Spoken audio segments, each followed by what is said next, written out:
Hello everyone, welcome back to my channel SK studies. My name is Sarabjeet Kaur और आज मैं आपको करवाने जा रही हूँ जो क्लास 9 की नई साइंस की बुक आई है एक्सप्लोरेशन, उसका चैप्टर नंबर 4 जो है डिस्क्राइबिंग मोशन अराउंड अस। और इस ये जो चैप्टर 4 है इसका मैं टॉपिक कवर करूंगी डिस्टेंस एंड डिस्प्लेसमेंट। ठीक है, अब ये जो चैप्टर है डिस्क्राइबिंग मोशन अराउंड अस, इसका सबसे पहला टॉपिक है हमारे पास motion in a straight line. ठीक है, तो इसकी ये सबसे सिंपलेस्ट टॉपिक है इसका। इसके अंदर सबसे पहले आ गया लीनियर मोशन। अब ये लीनियर मोशन क्या होती है? When an object moves in a straight line it's motion is called the linear motion. अगर कोई भी चीज एक सीधी लाइन में चल रही है तो सिंपली हम उसको कह देंगे कि वो एक लीनियर मोशन है, या फिर हम उसको कह देंगे ये एक मोशन है स्ट्रेट लाइन के अंदर। इसको हम स्ट्रेट लाइन मोशन भी कहते हैं। It is the simplest kind of motion. ये बिल्कुल सिंपलेस्ट काइंड ऑफ मोशन है क्योंकि मोशन और भी तरह की होती है, जैसे rotatory motion, circulatory motion, oscillatory motion, ठीक है, एक कर्वीलिनियर मोशन। तो इन सारी मोशंस के अंदर ये जो मोशन है स्ट्रेट लाइन होती है ना, ये सबसे सिंपलेस्ट मोशन होती है। तो इसका हम कौन ना एग्जांपल लेकर चलते हैं, जैसे कि चिल्ड्रन इन स्विमिंग रेस। देखिए इस फिगर के अंदर, जैसे जब स्विमिंग की रेसिंग चलती है तो इनके बीच में ना पार्टीशन होता है और सारे कैंडिडेट्स को एक स्ट्रेट लाइन में मूव करना होता है। तो ये स्ट्रेट लाइन मोशन का एक एग्जाम्पल हो गया। अब दूसरा एग्जाम्पल है वर्टिकली फॉलिंग बॉल। ये तो आपने बहुत बार किया होगा, जैसे आपने अपने हाथ में बॉल उठाई और उसको अपना बिल्कुल सीधा ऊपर की तरफ फेंकते हो, तो ये जो बॉल होती है ना वो एक मैक्सिमम हाइट तक जाती है और मैक्सिमम हाइट पर जाने के बाद दोबारा वहां पे रुकती है और दोबारा नीचे की तरफ वही स्ट्रेट पाथ लाइन को अटेन करके नीचे की तरफ गिर जाती है। ठीक है, ये भी स्ट्रेट लाइन मोशन हो गई। अब तीसरी, जब हम एक कार में कहीं जा रहे हैं, एक car moving along a straight stretch of the highway और a train moving on a straight track. जैसे ट्रेन मूव करती है, उसका ट्रैक स्ट्रेट होता है, उसके ऊपर मूव करी जा रही है, जैसे कार हाईवे पे जा रही है। तो ये जो सारे एग्जाम्पल है ना, ये सारे के सारे स्ट्रेट लाइन मोशन के एग्जाम्पल है। तो इसके मेन टॉपिक स्टार्ट करने से पहले मैं आपको एक टर्म के बारे में बताना चाहती हूँ, वो है फिजिकल क्वांटिटीज। अब ये जितनी भी टर्म्स है, जैसे डिस्टेंस हो गया, डिस्प्लेसमेंट, वेलोसिटी, स्पीड, है ना, एक्सेलरेशन, मास, मोमेंटम, ये सारी की सारी फिजिक्स की टर्म्स है और इन सबको हम फिजिकल क्वांटिटीज कहते हैं। ठीक है, तो अब ये जो फिजिकल क्वांटिटी है ना, ये टू टाइप्स की होती है इसके अंदर। एक होती है स्केलर क्वांटिटी, एक होती है हमारी वेक्टर क्वांटिटी। अब ये जो स्केलर क्वांटिटी होती है वो क्या है कहते हैं, अब ये जो फिजिकल क्वांटिटी मैंने अभी आपको इतनी सारी बताई, वो जिन फिजिकल क्वांटिटीज के अंदर हम सिर्फ न्यूमेरिकल वैल्यू का यूज करते हैं। ठीक है, which the physical quantities which can be specified by the numerical value. अब ये न्यूमेरिकल वैल्यू क्या होता है? मैग्नीट्यूड। मैग्नीट्यूड मतलब जितनी भी काउंटिंग है 1 से लेकर जितनी भी काउंटिंग है वो सारा का सारा न्यूमेरिकल वैल्यू है, उसको मैग्नीट्यूड कहते हैं। ठीक है, तो वो फिजिकल क्वांटिटी जिसके अंदर सिर्फ हम न्यूमेरिकल वैल्यू का यूज करते हैं, it has only magnitude but no direction. और इसके अंदर हम ये नहीं देखते कि जो ऑब्जेक्ट है वो किस डायरेक्शन में जा रहा है। ठीक है, राइट, लेफ्ट, नॉर्थ, साउथ, मतलब किसी भी डायरेक्शन में जाए हमें उसका कोई मतलब नहीं होता है। इसके अंदर हम सिर्फ मैग्नीट्यूड का यूज करते हैं। तो ऐसी क्वांटिटीज को कहते हैं स्केलर क्वांटिटीज। इसके बाद नेक्स्ट है वेक्टर क्वांटिटी। अब वो वाली फिजिकल क्वांटिटी जिसके अंदर हमें डायरेक्शन भी पता होनी चाहिए कि ऑब्जेक्ट किस डायरेक्शन में जा रहा है और उसके साथ हमें उसका मैग्नीट्यूड भी पता होना चाहिए। ठीक है, तो वो क्वांटिटी हो जाएगी वेक्टर क्वांटिटी। अच्छा, स्केलर के कोई एग्जाम्पल, जैसे डिस्टेंस और स्पीड, मास, ये सारे हो गए स्केलर क्वांटिटीज। और वेक्टर क्वांटिटीज में हो गई जैसे वेलोसिटी हो गई, मोमेंटम हो गई, है ना, और डिस्प्लेसमेंट हो गई, ये सारी की सारी होती हैं वेक्टर क्वांटिटीज। ठीक है, अब ये स्केलर और वेक्टर क्यों है वो हम आगे अभी स्टडी करेंगे, जब हम सबसे पहले अभी टॉपिक स्टार्ट करने वाले डिस्टेंस एंड डिस्प्लेसमेंट का। ठीक है, अब हमने मोशन, इस चैप्टर के अंदर मोशन को डिस्क्राइब करना है, मोशन को डिस्कस करना है। तो मोशन ऑफ एन ऑब्जेक्ट को डिस्कस करने से पहले हमें उसकी पोजीशन के बारे में पढ़ना है। ठीक है, कि हम पोजीशन क्या चीज होती है इसका हम पता कैसे चलाते हैं। तो पोजीशन को डिस्क्राइब करना ये है हमारा टॉपिक, आपकी बुक एनसीईआरटी बुक के अंदर दे रखा है 4.1.1। ठीक है, तो अब क्या है कि हम पोजीशन ऑफ ऑब्जेक्ट को डिस्क्राइब करेंगे कैसे, कैसे डिस्क्राइब किया जाता है पोजीशन ऑफ एन ऑब्जेक्ट को। ठीक है, तो इसके लिए हमें सबसे पहले एक फिक्स्ड पॉइंट की जरूरत होती है और उस पॉइंट को, फिक्स पॉइंट को कहते हैं रेफरेंस पॉइंट। तो इसका मैं आपको एग्जांपल लेकर चलती हूँ। जैसे आपका स्कूल है ना, या आपके घर के पास कोई भी नियर बाय है कोई फेमस जगह, तो मैं आपसे पूछ रही हूँ कि ये आपका स्कूल आपके घर से कितनी दूर है। ठीक है। तो अब इसका आंसर देते हो कि मेरे घर से जो स्कूल है वो 5 किलोमीटर है। तो वो जो आपका घर है ना वो हो गया फिक्स्ड पॉइंट। ठीक है, मतलब कि जहां से हमने आपके स्कूल का डिस्टेंस मेजर करना स्टार्ट करा, तो वो जो फिक्स पॉइंट, आपका घर तो फिक्स पॉइंट है ना, एक ही जगह पर है ना। तो आपके घर से हम सारी चीजों का पता लगाते हैं, जैसे स्कूल कितनी दूर है आपके घर से, मार्केट कितनी दूर है आपके घर से, है ना, और गुरुद्वारा या टेम्पल, ये सारी चीजें आपके घर से कितनी दूर है। तो आपका घर जो है ना वो हो गया फिक्स पॉइंट, इसको हम बोल देते हैं रेफरेंस पॉइंट। तो रेफरेंस पॉइंट क्या होता है? Reference point is a fixed और stationary point used to determine the position और motion of an object. It is also called the origin. मतलब कि रेफरेंस पॉइंट एक फिक्स्ड पॉइंट है जहां से हम किसी भी ऑब्जेक्ट की पोजीशन का पता लगाते हैं, और रेफरेंस पॉइंट को हम ओरिजिन भी बोलते हैं। ठीक है, अब नेक्स्ट है पोजीशन। अब ऑब्जेक्ट की पोजीशन का कैसे पता लगाएंगे कि पोजीशन ऑफ एन ऑब्जेक्ट होती क्या है। अब जैसे आपका घर था, ठीक है, अब मैं कहती हूँ कि आप अपने घर से ना स्टार्ट हुए हो कहीं पर चलना, मार्केट जाना फॉर एग्जांपल आपको, है ना। तो आपके घर, मैंने आपको बोला कि जब आपको अपने घर से चले हुए 5 मिनट हो जाएं तो मुझे बताना, है ना। तो वो 5 मिनट के बाद आप जहां पर पहुंचे हो ना, वो हो जाएगी आपके घर से आपकी पोजीशन, कि आप अपने घर से इस पोजीशन तक पहुंच चुके हो। ठीक है, तो ये चीज पोजीशन होती है। The distance and direction of the object with respect to the reference point at any instant of time describe the position of the object at that instant of time. मतलब कि आप रेफरेंस पॉइंट के with respect to आपने एक particular time के अंदर आपने जितना डिस्टेंस आपने कवर किया, जिस डायरेक्शन में करा, वो बताता है position of the object at that instant of time. ठीक है, ये तो डिस्टेंस हो गया ना। अब हमें ये जो मोशन चैप्टर है इसके अंदर डिस्टेंस के साथ साथ हमें रेफरेंस पॉइंट के विद रिस्पेक्ट टू डायरेक्शन का भी बताना होता है, कि जैसे आप अपने घर से, या घर का मैं बार बार एग्जांपल ले रही हूँ, जैसे आप अपने घर से राइट को जा रहे हो, लेफ्ट को जा रहे हो, या नॉर्थ की डायरेक्शन में जा रहे हो, या साउथ की डायरेक्शन में जा रहे हो, है ना। तो हमें मोशन चैप्टर में डिस्टेंस के साथ साथ हमें डायरेक्शन के बारे में भी बताना है। ठीक है, अब नेक्स्ट हमारा जो क्वेश्चन है वो हमारे पास एक नया क्वेश्चन आता है कि हम कब कहेंगे कि कोई ऑब्जेक्ट रेस्ट की पोजीशन पर है या मोशन में है। ठीक है, रेस्ट मतलब रुका हुआ, मोशन मतलब मूव करना। तो रेस्ट, हम किसी ऑब्जेक्ट को रेस्ट पे कब कहेंगे? मतलब साइंस की लैंग्वेज में रेस्ट का मतलब है आराम करो आप एक जगह पे बैठ के, पर साइंस की लैंग्वेज में रेस्ट क्या होता है? The object is said to be at rest if its position with respect to the reference point does not change with time. अगर किसी ऑब्जेक्ट की पोजीशन टाइम के साथ चेंज नहीं होती तो उसको हम कह देंगे कि, तब हम कहेंगे वो ऑब्जेक्ट वो रेस्ट की पोजीशन पर है। फॉर एग्जाम्पल, आपके सामने टेबल पड़ा हुआ है, चेयर पड़ी हुई है, बुक पड़ी हुई है सामने आपके, है ना, कोई भी चीज सामने पड़ी है, तो वो अपने आप से अपनी पोजीशन को थोड़ी चेंज कर लेगी। तो तब हम कहेंगे कि जो ऑब्जेक्ट है वो रेस्ट की पोजीशन पर है, क्योंकि टाइम के साथ वो उसी जगह पर खड़ा हुआ है, वो चेंज नहीं हो रहा, उसकी पोजीशन चेंज नहीं हो रही। ठीक है, अब मोशन क्या है?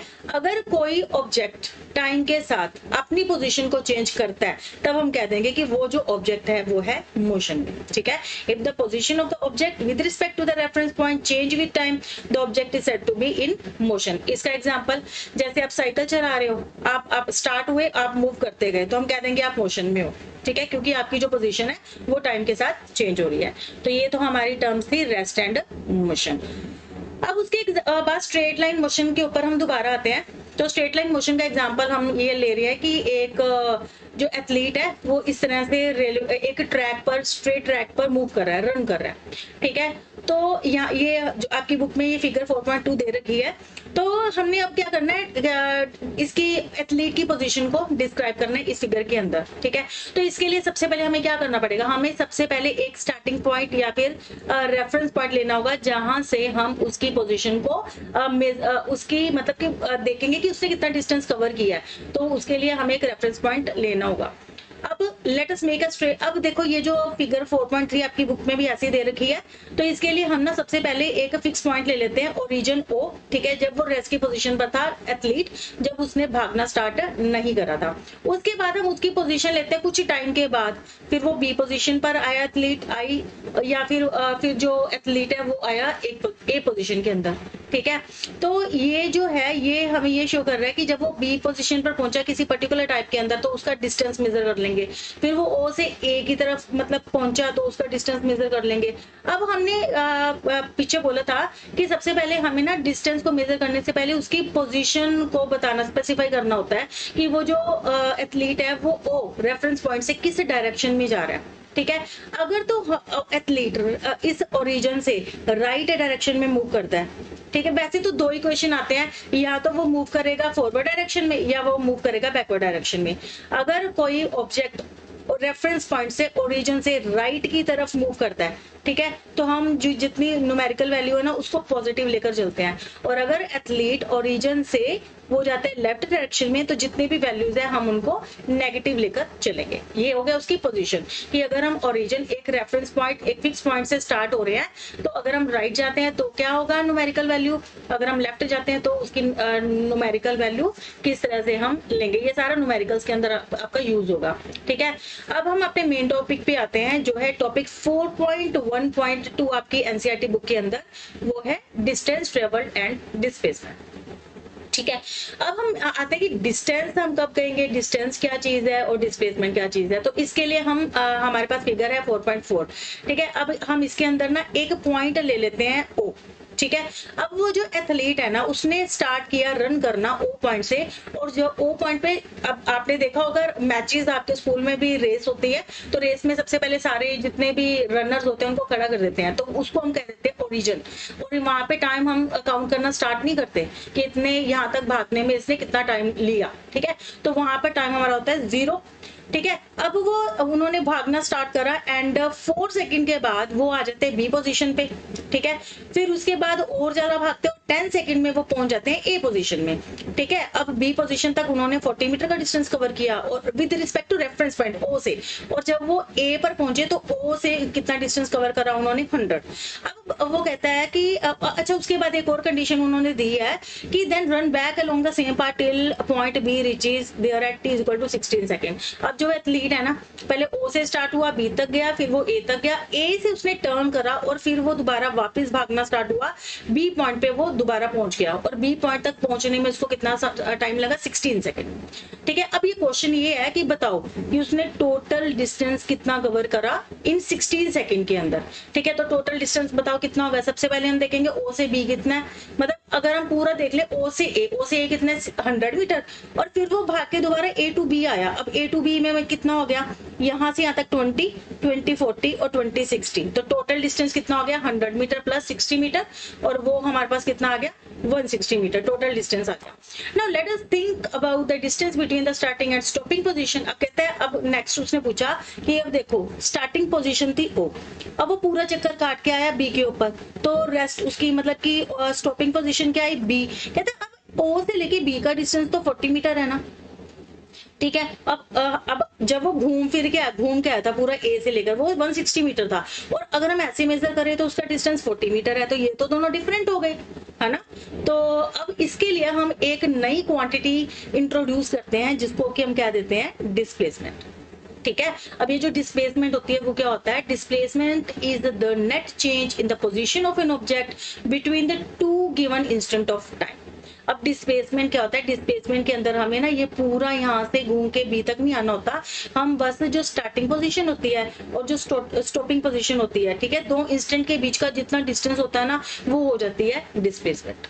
ठीक है, अब एक बंदा है ना वो ओ से लेकर बी तक आता है पूरा घूम के, और एक पर्सन सीधा ओ से बी तक चला जाता है ना। तो अब जो तो पूरा डिस्टेंस तो पूरा पाथ लेंथ कवर करके आ रहा है वो तो डिस्टेंस हो गया, और जो डिस्टेंस है इनिशियल और फाइनल पोजीशन के अंदर वो हो जाएगा डिस्प्लेसमेंट। और जो डिस्प्लेसमेंट होता है ना वो किसी पॉइंट तक पहुंचने का शॉर्टकट होता है, शॉर्टेस्ट डिस्टेंस होता है। ठीक है, the numerical value of such a physical quantity is called the magnitude. अब न्यूमेरिकल वैल्यू मतलब जैसे मैंने बोला था 160 मीटर डिस्टेंस है, ठीक है, और डिस्प्लेसमेंट आ गई 40 मीटर। अब ये जो 40 है ना वो न्यूमेरिकल वैल्यू, उसको हम कह देते हैं मैग्नीट्यूड। ठीक है, तो numerical value of physical quantity को हम क्या कह देते हैं मैग्नीट्यूड। अब the magnitude of displacement is the distance from the object position at the two instant. अब डिस्प्लेसमेंट क्या होता है, उसकी जो दो पोजीशंस है, क्योंकि हमने बोला था t is equal to 0 second से लेकर t is equal to 16 second तक, बताओ उसका डिस्प्लेसमेंट कितनी होगी। तो हमने सिर्फ क्या करना है, शॉर्टेस्ट पाथ लेना है o से लेके b तक का डिस्टेंस, ठीक है। तो इनका जो मैग्नीट्यूड आएगा वो हो जाएगी डिस्प्लेसमेंट।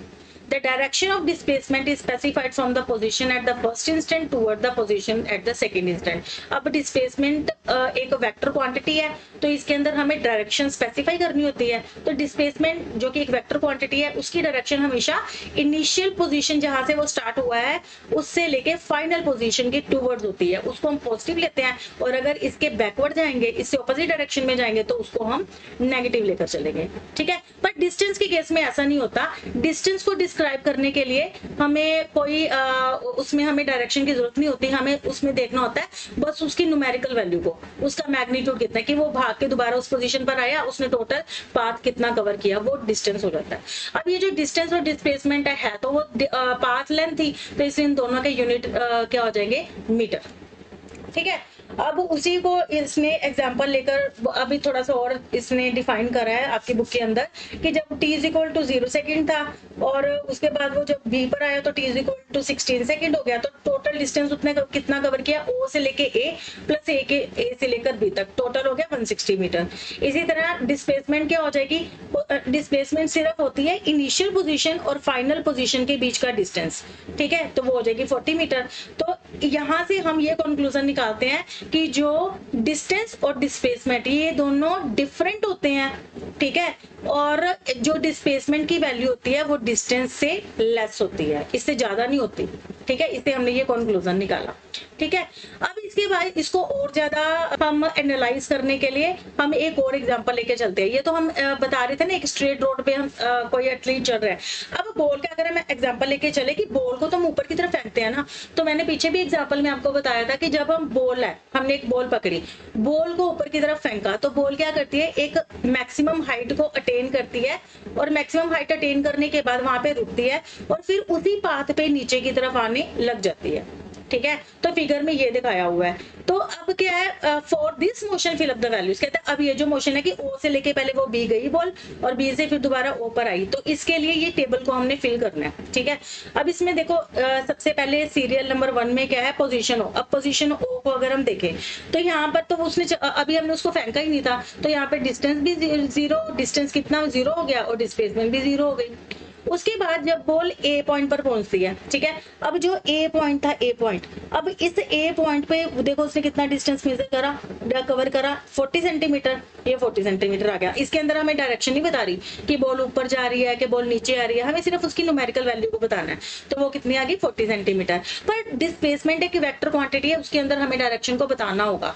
तो डिस्प्लेसमेंट अभी तो बॉल सिर्फ ऊपर ही जा रही है, तो डिस्प्लेसमेंट भी इसकी 40 सेंटीमीटर ही होगी, और बट इसके अंदर डायरेक्शन बताएंगे, उसकी डायरेक्शन क्या है, अपवर्ड, ऊपर की तरफ जा रही है वो बॉल, ठीक है। अब हमने बताना है पॉइंट बी। अब पॉइंट बी देखो इसके अंदर ये रहा। अब पॉइंट बी पर उसने कितना डिस्टेंस कवर करा, ओ से लेकर बी का डिस्टेंस कितना, 140 सेंटीमीटर, ठीक है। तो यहाँ पर हमारे पास इसका डिस्टेंस कितना आ गया, 140 सेंटीमीटर। अब उसके बाद डिस्प्लेसमेंट कितनी है, अब ओ से लेकर बी, वो भी डिस्प्लेसमेंट भी 140 सेंटीमीटर ही होगी, ठीक है, 140 सेंटीमीटर होगी, पर उसकी डायरेक्शन हम बताएंगे। तो अब फिर उसकी डायरेक्शन क्या हो जाएगी, अपवर्ड, ये यही वाली अपवर्ड डायरेक्शन का, क्योंकि अभी बॉल सिर्फ ऊपर ही जा रही है, अभी बॉल सिर्फ ऊपर जा रही है, तो इसकी डायरेक्शन फिर से क्या हो जाएगी, अपवर्ड डायरेक्शन, ठीक है। अब नेक्स्ट है हमारे पास पॉइंट सी। अब देखो पॉइंट सी कहाँ पर है, ये पॉइंट सी है और 80 सेंटीमीटर का ये है। पर अब बॉल कैसे गई, अब बॉल पहले 0 से लेकर ऊपर गई ओबी तक, ठीक है। तो ओबी का जो डिस्टेंस था वो था हमारे पास 140, ठीक है। अब उसके बाद वो बी से लेकर दोबारा सी पर आई, तो बी से सी तक का डिस्टेंस कितना, 20, 20, 20, 40 और 20, 60। तो ये टोटल हो गया हमारा 140 प्लस 60, तो ये टोटल कितना हो गया हमारा 200। तो मतलब कि डिस्टेंस उसने कितना कवर किया, पहले ओ से लेकर बी तक का, फिर बी से लेकर सी तक का, वो हमारे पास आ जाएगा 200 सेंटीमीटर, ठीक है। अब हम डिस्प्लेसमेंट देखते हैं। अब डिस्प्लेसमेंट का हमें देखना है, ओ डिस्प्लेसमेंट क्या होती है, shortest path line, shortest distance. तो शॉर्टेस्ट डिस्टेंस हमने पहुंचना है सी, तो शॉर्टेस्ट क्या है, ओ से लेकर सी तक। ठीक है। अब ओ से लेकर सी तक कितना है, ठीक है 80 सेंटीमीटर है ना। अब 80 सेंटीमीटर कहां से, अपवर्ड डायरेक्शन में, डाउनवर्ड के अपवर्ड, अपवर्ड। ठीक है। तो हमारे पास डिस्प्लेसमेंट आ जाएगी 80 सेंटीमीटर, और कौन सी डायरेक्शन में, अपवर्ड डायरेक्शन में, अप डायरेक्शन में। ये क्लियर हुआ। अब डिस्प्लेसमेंट एक वेक्टर क्वांटिटी है, तो इसके अंदर हमें ऐसे घूम के नहीं आना, हमें शॉर्टेस्ट शॉर्टकट देखना है। जैसे पहले बंदा गया था, ओ से लेके बॉल गई थी, ओ से लेके घूम के सी तक आई थी, वो शॉर्टकट नहीं था, वो पूरा डिस्टेंस कवर किया। और डिस्प्लेसमेंट होती है शॉर्टेस्ट डिस्टेंस, वो सिर्फ हम ओ से लेके सी तक का डिस्टेंस मेजर करेंगे, और वो हमारे पास आ जाएगा 80 सेंटीमीटर, वो है अपवर्ड। अब उसके बाद नेक्स्ट है हमारा पॉइंट ओ, 0। अब बॉल ओ से चली थी, बी तक गई, बी से दोबारा ओ तक आई, वापस हमारे हाथों में आ गई। फॉर एग्जांपल हमने पकड़ी, बॉल पर फेंकी, और फिर दोबारा हमारे हाथों में आ गई है। तो कितना डिस्टेंस कवर किया, पहले ओ से बी तक का 140, फिर बी से दोबारा ओ तक का 140, 140 कितने हो गए, 280 सेंटीमीटर। तो टोटल डिस्टेंस हमारे पास कितना आ जाएगा, 280 सेंटीमीटर पर। अब देखो वो ओ से चल के दोबारा ऊपर आ गई, तो हमें तो ऊपर ही पहुंचना है ना, तो डिस्प्लेसमेंट कितनी हो जाएगी, 0। ठीक है। तो ये कितनी हो जाएगी, 0 सेंटीमीटर। ठीक है। तो अब डिस्प्लेसमेंट के बारे में आपको मैं एक और पॉइंट बताती हूँ कि डिस्प्लेसमेंट के केस में अगर कोई ऑब्जेक्ट जिस पॉइंट से चला है, उसी पॉइंट में अगर घूम फिर के दोबारा आ जाता है ना, जैसा मर्जी पाथ फॉलो करे, वो चाहे वो सर्कुलर पाथ फॉलो करे, चाहे स्क्वायर, चाहे रेक्टेंगल, जैसा भी पाथ फॉलो करे, तो उसकी वैल्यू हमेशा 0 होगी। अगर कोई चीज इनिशियल पॉइंट से चलकर उसी पॉइंट पर दोबारा आ जाती है, तो इस केस में डिस्प्लेसमेंट क्या हो जाती है, 0। ठीक है। तो इसके बाद एक और छोटा सा एमसीक्यू टाइप है, हम वो कर लेते हैं। Analyse the data filled in figure 4.1। कहता है अब जो हमने पीछे फिगर 4.1 बनाई थी, उसके अंदर डाटा को एनालाइज करें। अब इसके अंदर पहले यहाँ दोनों सेम है, डिस्टेंस भी डिस्प्लेसमेंट भी, यहाँ पे इक्वल है, यहाँ पर भी इक्वल है। यहाँ पे देखो डिस्टेंस की वैल्यू ज्यादा है, फिर इसकी कम है ना। कहीं पर भी डिस्प्लेसमेंट की वैल्यू डिस्टेंस से ज्यादा नहीं है। तो यहाँ से हम इसको एनालाइज करके हम इसके हमने ना आंसर्स देने हैं, राइट टिक करना है, मतलब कि choose which of the following is true for the displacement. कहता है डिस्प्लेसमेंट के लिए बताओ इन चारों में से कौन सी स्टेटमेंट सही है। It is never 0। कहता है कि डिस्प्लेसमेंट 0 नहीं है, बट हमारे केस में तो डिस्प्लेसमेंट 0 हो गई थी, इसलिए ये ट्रू नहीं है, ये ट्रू नहीं है। ठीक है। उसके बाद its magnitude can be greater than the total distance travelled. अब हमने जो पीछे टेबल थी उसमें देखो डिस्प्लेसमेंट का कहीं पर भी डिस्टेंस से ज्यादा हुई है, डिस्प्लेसमेंट नहीं हुई ना, इसका मतलब है हमारी ये भी स्टेटमेंट रॉन्ग साबित हो गई। अब its magnitude is less than और equal to the distance travelled. अब इस टेबल में देखो जो इसका मैग्नीट्यूड है डिस्टेंस और डिस्प्लेसमेंट का सेम है, देखो पहले 3 में तो सेम ही था, तो मतलब कि ये ट्रू हो सकता है, तो ये स्टेटमेंट हमारी ट्रू है। Last it's magnitude is less then the total distance travelled. तो लेस तो किसी भी केस में नहीं हुआ डिस्प्लेसमेंट, तो वो भी जो स्टेटमेंट है हमारी क्या हो गई, रॉन्ग। तो जो हमेशा डिस्प्लेसमेंट होती है वो या तो इक्वल होगी डिस्टेंस के, या इससे कम होगी। ठीक है। वो डिस्टेंस से ज्यादा नहीं हो सकती। तो इन्हीं से हमने ना कंक्लूजन निकाला डिस्टेंस और डिस्प्लेसमेंट के बारे में। तो जो डिस्टेंस होता है it is actual path covered by the moving object, कि एक मूविंग ऑब्जेक्ट है एक्चुअली में जहां से भी वो घूम कर आया, जितना वो चला ना, वो हमें सारा बताना है। पर डिस्प्लेसमेंट में ऐसा नहीं होता, डिस्प्लेसमेंट में हमें सिर्फ उसका शॉर्टेस्ट डिस्टेंस बताना है इनिशियल और फाइनल पोजीशन के अंदर। ठीक है। तो उसके बाद it is a scalar quantity, और स्केलर क्वांटिटी के अंदर सिर्फ हम मैग्नीट्यूड लेते हैं, डायरेक्शन हमें नहीं लेनी होती। डिस्प्लेसमेंट जो वो वेक्टर क्वांटिटी है, इसकी हमें मैग्नीट्यूड भी चाहिए और हमें इसका डायरेक्शन भी पता होनी चाहिए। ठीक है। क्योंकि अगर वो पॉजिटिव साइड जा रहा है तो वो प्लस हो जाएगी चीज, अगर वो ऑपोजिट डायरेक्शन में जाने लग गया तो वो माइनस हो जाएगी, इसलिए डायरेक्शन का पता होना जरूरी है डिस्प्लेसमेंट के केस में। अब इसको भी हम ऐसे रिप्रेजेंट करते हैं, इसको भी हम स्मॉल ऐसे रिप्रेजेंट करते हैं। डिस्टेंस के यूनिट भी मीटर है और डिस्प्लेसमेंट के भी मीटर है। अब इसकी वैल्यू 0, डिस्प्लेसमेंट के नेवर भी 0 नेगेटिव, डिस्प्लेसमेंट कभी भी 0 या नेगेटिव नहीं होगा। क्यों? क्योंकि जब कोई बंदा चलता है तो चल के कुछ तो कवर करेगा ना बात, इसलिए डिस्टेंस कभी भी 0 या नेगेटिव नहीं होगा। ठीक है। पर जो डिस्प्लेसमेंट है ना, वो 0 भी हो सकती है, पॉजिटिव भी हो सकती है, नेगेटिव भी हो सकती है। ठीक है। अभी आप आगे न्यूमेरिकल्स करोगे तो आपको वहां पे ज्यादा क्लैरिटी होगी कि डिस्प्लेसमेंट मतलब ये कहाँ चीज यूज होती है, जीरो, नेगेटिव या पॉजिटिव वाली। ठीक है, अभी जीरो का तो मैं आपको एग्जांपल दे ही देती हूँ। अब उसके बाद जैसे कोई पर्सन है वो ए से चला, ए से चला बी तक गया, बी से डी, डी से सी, सी से वो दोबारा ना ए पर आ जाता है, तो उसने कितना डिस्टेंस कवर करा बताओ? उसने करा A B plus B D plus D C plus C A, ये हो गया उसका टोटल डिस्टेंस कवर। पर डिस्प्लेसमेंट क्या होगा? अगर कोई ऑब्जेक्ट ए से चलता है और दोबारा उसी पोजीशन पर वापस आ जाता है तो उसकी डिस्प्लेसमेंट क्या हो जाती है? जीरो। ठीक है, ये मैंने आपको पीछे भी बताया था। If an object start from initial position and return back to same position then its displacement will be 0 centimetre. Alright, so ये तो था मेरा आज का लेक्चर। होप आपको सारा क्लियर हो गया होगा। फिर भी अगर आपको कोई भी टॉपिक या कोई भी पॉइंट क्लियर नहीं है तो आप मुझे कमेंट सेक्शन में बता सकते हो, मुझे मैसेज कर सकते हो, तो मैं उसका पर्सनली आपको जरूर वो क्लैरिटी करूंगी उस चीज की। Thank you so much.